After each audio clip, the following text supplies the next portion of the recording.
All across America, families of fallen police officers are headed to the nation's capital to honor the life of America's finest who gave their life in the service of others.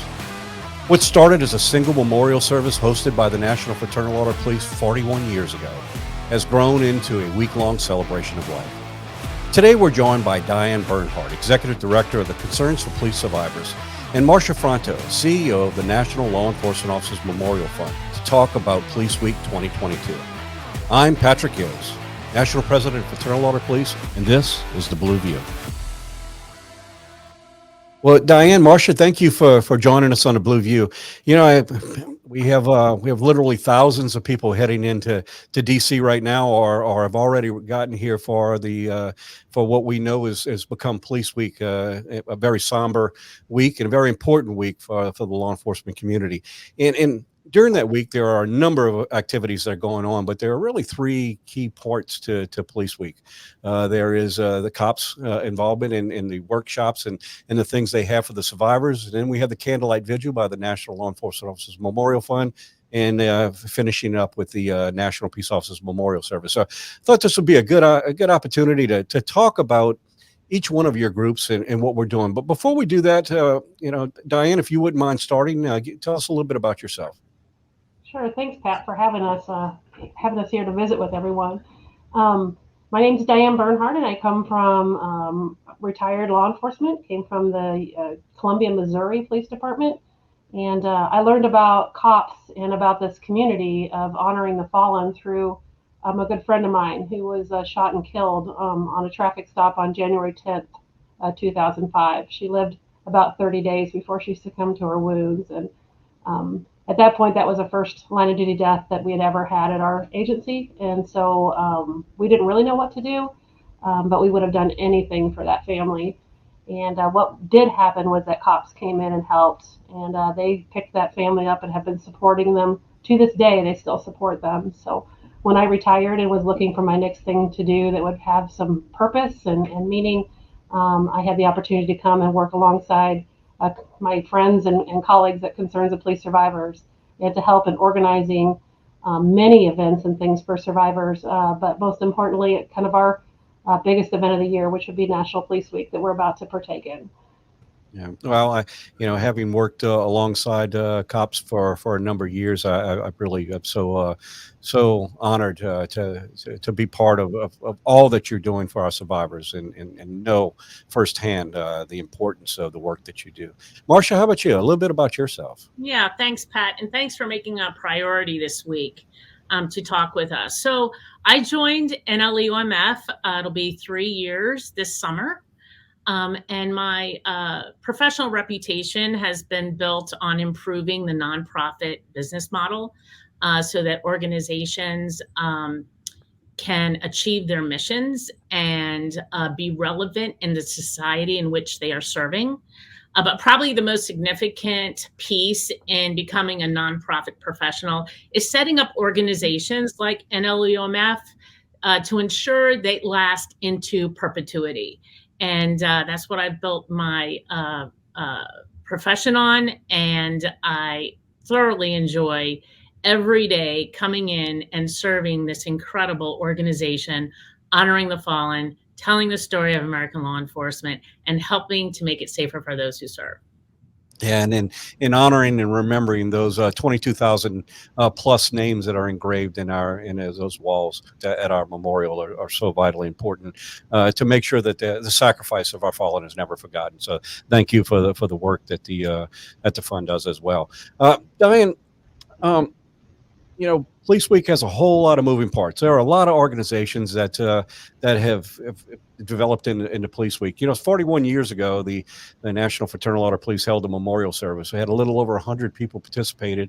It was in a Senate Park, and interesting, probably half of those were Boy Scout troop that was passing by and saw a service going on and participating in it. And look at it now. There are literally tens of thousands of people that converge here in Washington for this week of honor. And all of it is part of a very moving week for law enforcement profession, but more importantly for the families that are struggling, trying to make sense of something that will never make sense. And it is all about honor and respect. And COPS plays a huge role in that. There's a number of workshops, a number of events that you're doing. Can you kind of walk us through the things that are available that are going to be taking place this week and during Police Week, and how they benefit the surviving families? Absolutely. So it really starts way before National Police Week ever begins, and that we will reach out and start making relationships with those families. Many times our chapters around the country will do that, sometimes even before the funeral occurs. So the families start to get connected to their chapters, and then for National Police Week, we help those families have the smoothest experience that they can as they travel from all over the country and descend on Washington, D.C. in a very, for many of them, unfamiliar territory of where they're coming to, but they come there to provide that honor and to pay the respects to their loved ones, and we help them with that process. And it starts at the airport during the pickup. The family members will be greeted by honor guards at their gate as they leave their airplanes, and they'll be taken by the honor guards and shown the respect that they deserve, to have their luggage carried for them and put on busing arranged by cops to take them to a hotel room that we've prearranged for them. So we make sure that process is as unintimidating as it can be, and that they can see the honor as the motor officers descend on those buses and stop traffic for them and move them from each location. It's amazing for them to see how much they are a part. For some of them, seeing for the first time how they're a part of the bigger Blue family. So that's a pretty important part of it. And then once they get to their hotels, we assist them with all the logistics of the week of making sure they get to the very important events that are hosted by NLEOMF and by the FOP. And then at the same time, we host a large conference for survivors and for surviving coworkers of the fallen during the week. And on that day, on the 14th, we'll bring all the survivors together, where they'll meet with each other, and they'll see other people that are going through something very similar to what they're going through. And through that, a lot of healing happens.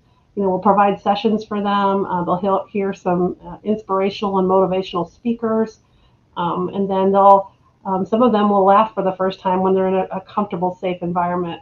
So that's always a great part of the 14th that we do. We'll also host a honor gala.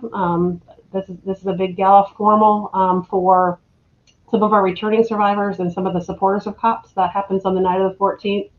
And then on the 16th, for the second day of the conference, we reconvene with all the survivors again, where we offer sessions about grief, so they understand what they're going through is very normal, and they'll connect even more with other survivors and with their chapters, and learn what other opportunities are for cops that will support them into perpetuity. So through that conference, they really start to connect with survivors from all across the country to realize that they're not alone. And it's a small army that you have that makes all of this happen. And I'm in awe every time I watch the great work that you do, and know the difference it makes in the lives of the people that we're serving. So, Marcia, there's two parts to what the Law Enforcement Officers Memorial Fund does. The first is the memorial itself. People come from across this country, and when you go to this memorial, what a fitting tribute for the fallen, forever, for the names forever etched in walls here in Washington, so that we never forget the fallen. But there's an interesting thing that happens during Police Week. Any other time, it's a memorial. It documents names in a very special place, but during Police Week, well, it comes to life, and you see the faces and you hear the voices. It is just what an amazing transformation during this 1 week. And the Memorial Fund plays a big part in the management and and maintaining that property to the fitting tribute that it is. Can you talk a little bit about the memorial itself and the things that are planned there, and then of course let's talk about the amazing Candlelight Vigil to pay honor and read the names of the fallen. Sure.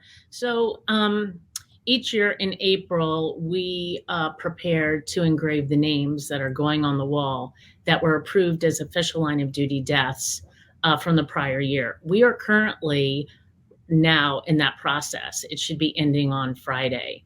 So our preparation started 2 weeks ago, and it will take us all the way through Police Week, where we will sort of be a magnet, I think, to Washington, D.C. and all of our visitors to come visit the wall. It's interesting because walking the wall every day, I have become very familiar with it and its energy. And during Police Week, when I experienced in October, with all the people that are gathering, all the mementos that are left behind, the tears, the smiles, the triumph, the honor, is you can feel it in your soul. And for me, it was one of the best experience I've ever experienced personally, as well as professionally.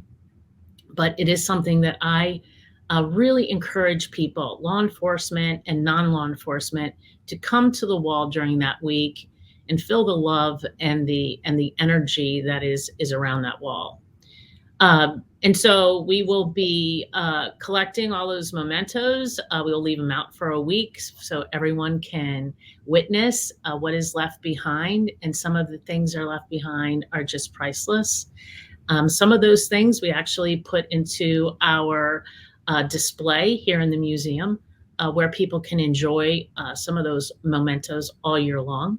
And then we let it last for about 10 days to 2 weeks. We clean it up, we get the memorial back in shape, and we're ready for the summer. But this week is a really special week for all of us to gather together at this place and honor our fallen. And in addition to that, right next, adjacent to the memorial, is also the Law Enforcement Office Museum. Could you talk just a little bit about that, and invite our guests in DC to come by and look at the history of law enforcement? Sure. Let me talk a little bit about the museum, because some of your listeners probably have been to the museum. However, we have made some significant changes since we were closed for COVID.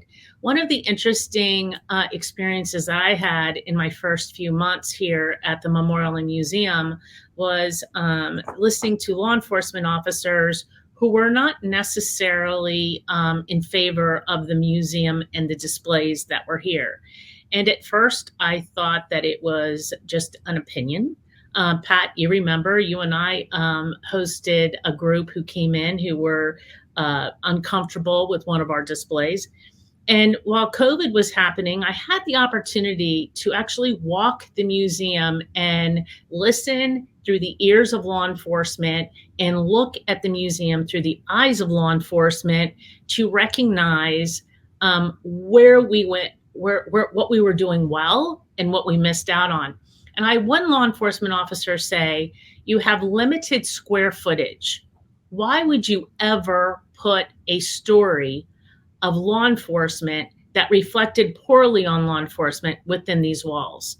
And that truly resonated with me. So we got a group together, members of the board, members of staff, and we simply figured out our core value. And that helped us really shape the museum to what it is today. Our core value is honor, whether you're over at the memorial wall or whether you're in the museum. If anyone steps foot on our campus and thinks they're going to find anything other than honor, they're in the wrong place. So during COVID, we actually took the staff through the museum, and if there was a display or an exhibit that did not point to the honor of the profession, the exhibit was removed. And it has since we've opened in August, we have had such great feedback from our law enforcement family that when they walk into this building, they feel as though this was built for them. They feel honored. One of the things that we are previewing, or we're showing, I should say, this Police Week, I invite everyone to come because it's fantastic, is we have redone the film that's in the Verizon Theater. The film that was done prior was a great film, and it focused on law enforcement and community, and it had a great message. But we felt as though we could produce something that had a better message, a message that would, if you were law enforcement and you watched the film, you would feel honored. If you were related to law enforcement and you're sitting next to a law enforcement officer, you would feel such pride. And if you were neither of those, you wish you were. So we are going to be debuting this film Police Week, and I encourage everyone to come over and take a look at it, experience the museum, come and feel the honor that you deserve, and you're going to find it right here because this is your home. Well, law enforcement officers are ordinary people that are called upon to do some pretty extraordinary things, and when they lose their life in the service of others, we have a responsibility as a free society to make sure that their memories are never forgotten. And the work of the memorial itself and the museum tell that story. So thank you. You also have a rather large event, very moving event, as Candlelight Vigil. Can you tell us a little bit about it? What people need to know, and time to show up, and what they can expect? So so we're expecting around 30,000 people on the mall this year, and the Candlelight Vigil itself begins at 8 o'clock. It is a very moving experience. Again, if you have not experienced it, last year was my first year to experience a live Candlelight Vigil on the mall, and there's nothing quite like it. So I encourage all of your listeners to join us. I think that the most significant piece on our Candlelight Vigil is the process, and it actually begins with Dianne, who leads our names committee, but the process that these cases go through to actually get on the wall, that are certified, if you will, as an official line of duty death. And it is a stringent review process, with the final step being a review of the officer's peers of law enforcement, either current or retired law enforcement. And once this case gets through our review process and it is approved by the committee that Dianne leads, that name is considered an official line of duty death. And we work really hard through Dianne's committee to make sure that we get as many of those cases through our system as possible, so that we can bring closure, if you will, for those families, and that we can get as many names read and honored as we possibly can. So this is the time. I would suggest arriving to the mall by, I'm going to say 6 o'clock. I also suggest to bring water. That is, we're going to have some there, but if it's a hot day, you're going to need it. There is no shade, and it is quite a while before the sun sets. But I think if you arrive there by 6 as a visitor, you'll be okay. We have big screens, so no matter where you're standing on the mall, you'll be able to hear and see the ceremony. And I just encourage everyone to join us and pay honor to these fallen officers. Seeing 30,000 candles lit in the dark, and seeing the Washington Monument in the background, it just there's something about that just really it really kind of brings it home, of just the honor and a recognition that this event does. So thank you. And as I mentioned, the other part of this, on the 15th, as we know, in 1962, President Kennedy signed a proclamation recognizing May 15th as Peace Officers Memorial Day. An interesting side note: it's not a coincidence. May 15th, 1915, is when Fraternal Order Police was recognized and got its start. So here we are, 41 years ago. The FOP started a National Peace Officers Memorial Service in that honor, on that day, on May 15th. And this year, we will be honoring the names of 563 officers who have died in the line of duty. And that service is going to take place on the west front of the United States Capitol. The gates will open up sometime around 8 o'clock. It will be a really long day. And again, as Marcia said, there's not a whole lot of shade. We will have water, but recognize that you're coming there. But our event is attended by a lot of dignitaries, likely the President of the United States. And as such, security is a little different. So what you are able to bring in is not always going to, just be conscious of the security measures at the Capitol itself. We'll have this information posted. You can find it on our app that you can download that gives you everything you need to know about about Police Week. And where to go and when the events start. But our event will start sharply at 12 o'clock, knowing that it's going to take that much time to bring in all of the survivors from Virginia and have them in place. And our service will start promptly. The thing I love about our service is it allows every one of the families to be part of it. They walk, they place a flower, and they are also they meet with officers and receive the Supreme Sacrifice Medal and spend a little time talking about the significance of the day and how honored we are to be part of it and recognize their loved one. So it will be a long day, and then we'll finish up with it, and we'll take the wreaths. We have 2 wreaths. Those wreaths will be transported over to the memorial, and they'll be put on display there as well. So. Ladies, I want to thank both of you. This has been a very difficult time for law enforcement on a lot of reasons, but I can tell you we started 2 years ago. We started a little over 2 years ago, started having a discussion about what do we do during this thing called COVID and how it is going to affect our ability to have our memorial service, and had to make a very difficult decision at the time, not knowing, hindsight, we know what COVID ended up doing, but we made a very difficult decision to not have our memorial service, which was not an easy thing for us to do. And then we ended up going to May 15th without having that service. We were able to do it back last October in order to be able to cover those 2 years, but it has been a difficult journey for all of us, a very anxious time for all of us to navigate through all of that. And it was the working relationship that we have that allowed us to push through those 2 years and still have such a fitting tribute to honor our fallen. I want to thank both of you for that. So with that, Dianne or Marcia, I know we have a new app. And that app is going to help people recognize who are attending Police Week to recognize all of the events and everything they need to know in real time. So, which one of you would like to give a little bit of an overview of it and how they can get the app downloaded so they can keep up to date with everything happening this week? Dianne, I'll let you take that away. Okay. All right. Well, so it's super easy to find. If you go on the Apple Store or the store for the Androids. You can find it under National Police Week app. When you log in there, you should be able to see the logos of all 3 organizations. So that's how you'll know you got the right app. And we are making sure that we're keeping that up to date with information as it's becoming available to us. And so every event that we know of will be on that app, as well as the agenda book for all the survivors that they'll be able to download it from the app or to view it on the app and have it with them all the time.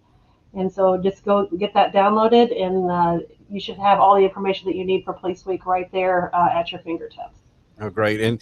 And we know we have tens of thousands of people in DC now and coming in over the next few days. But there also is probably a couple thousand of dedicated volunteers that are working with all of our organizations to make sure that this is the week that gives meaning to such tragedy. And so I want to take this time to thank all of our volunteers, the small army of people, selfless people who are making such a huge difference in the lives of families that are forever changed because of their service to their community. So, well, thanks again to both of you for joining us today, and also for all that you do in your organizations, especially this Police Week, for making this a week of honor for our fallen, and also for everyone in the law enforcement profession. And to our viewers, thank you for tuning in to the Blue View, where we talk about the issues that are so vitally important to the men and women in law enforcement who suit up and show up every single day in communities across America and protect and serve those in our communities. Thank you. Thanks for tuning into this week's episode of The Blue View, hosted by Patrick Yoes, National President of the Fraternal Order of Police. To catch our next episode, be sure to subscribe on Apple Podcasts, Spotify, or anywhere else you get your podcasts. To get the latest from the National FOP, make sure to follow us on Twitter and Facebook at GLFOP and on Instagram at FOP National. Thanks again. See you next time.